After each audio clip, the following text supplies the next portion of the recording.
Hi everyone! Welcome back again to my YouTube channel, and for today's video, may isa po akong loan application na sinubukan na downloadable sa Google Play Store. Itong loan application na to is bagong-bago guys, kasi as of now, meron pa lang po siyang 10,000 downloads. At ito guys is nag-update last January 23, 2026. So, ka-update niya lang guys. And ito guys is nagpapaload ng from 2,000 pesos up to 20,000 pesos guys kapag po ikaw ay first timer. And kapag daw po ikaw ay repeat borrowers up to 80,000 naman po. So dito guys, let's see kung anong meron dito sa bagong loan application na to and kung okay siyang utangan. Syempre, huwag nyo muna itong i-install hanggat hindi nyo pa napapanood itong video na to hanggang dulo. So later ko po i-reveal yung kanyang pangalan. So this time guys, kung hindi ka pa dyan nakasubscribe sa aking YouTube channel, kindly click the subscribe button, turn on the notification bell and be updated sa aking mga latest upload. Kasi every video po na ina-upload ko, kumukuha po ako ng dalawang lucky winners. And for today's video nga po, sila po yung dalawang maswerteng nanalo ngayong araw.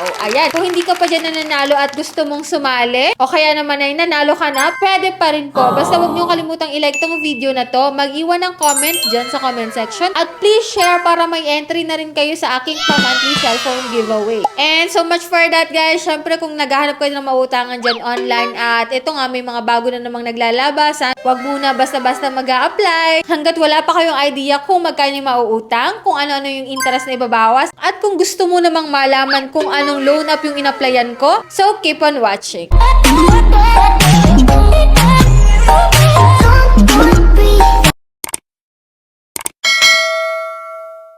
So, before tayo mag-start guys, syempre hindi po sponsor tong video na to. At the same time, hindi rin po tayo agent at promoter. So, this time guys, ang pangalan po ng application na in-applyan ko ngayong araw is Catch Cash Pro. So, fast cash loan, so early access na under po ng Credebit Lending Investor Corporation. So, ito guys is bagong-bago nga. And ito nga po ay ganito yung kanyang logo. At ito po yung mga nakalagay sa kanyang ads. Resolve your financial issues, get to know Lupify Copilot, loan up to 20,000 pesos. So, 80,000 nga po yung pinakang max. And ito nga, more repayments, higher the amount. No? So, tinry ko na po ang utangan itong si Catch Cash Pro. And yan. So, hindi ko po siya ma-screenshot kaya pinicturean ko lang po siya. So, medyo madamo tong application na to. So, ito guys. So, ang unang step dito guys, syempre maglalagin ka using your active mobile number and then get OTP. Then, after nun, click mo po yung login. So, dito guys, mag-fill up ka na po kaagad ng mga sumusunod which is work information po yung una. Next po is personal information. Next po dyan is card information which is pwede nga po ito sa e-wallet and bank card which is may option ka po na GCash, GrabPay, PayMaya, and Pay. So, and after nun guys, eto na agad sa loan confirmation. Medyo nabitin ako dito guys sa part na to kasi medyo kinulang po siya ng information. Kasi ang nakalagay lang dito guys sa loan amount is from 2,000 to 20,000 pesos. May long term daw sila na 150 days at may interest na 0.5%.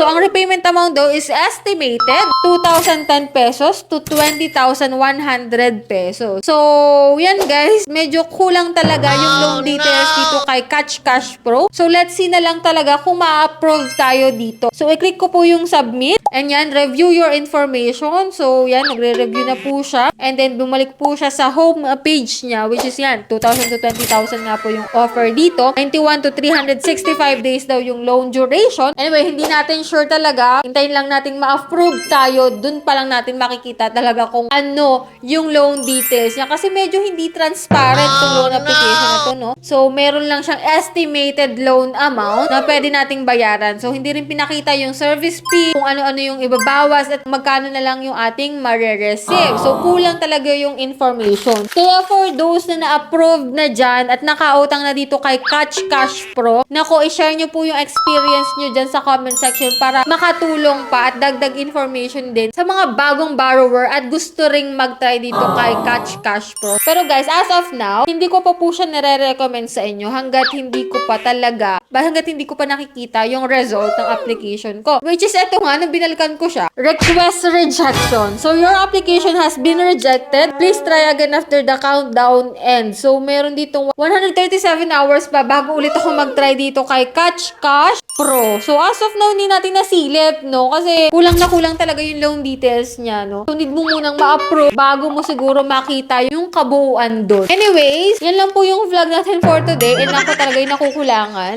Kaya, para dun sa mga na-approve na dyan, nako, pakishare po ng experience nyo talaga dyan sa comment section. Anyway, pwede naman yung siyang itry. Baka ma-approve kayo kasi as for my experience, meron akong bad credit history. So, siguro, isa yun sa dahilan. Kaya, bakit ako na-reject dito sa application na to. And that's it. Yan lang po yung vlog natin for today. Sa mga hindi pa dyan nakasubscribe sa aking YouTube channel, kindly click the subscribe button, turn on the notification bell, and be updated sa aking mga latest uploads. So, bye-bye na muna for now, guys. See you on my next video.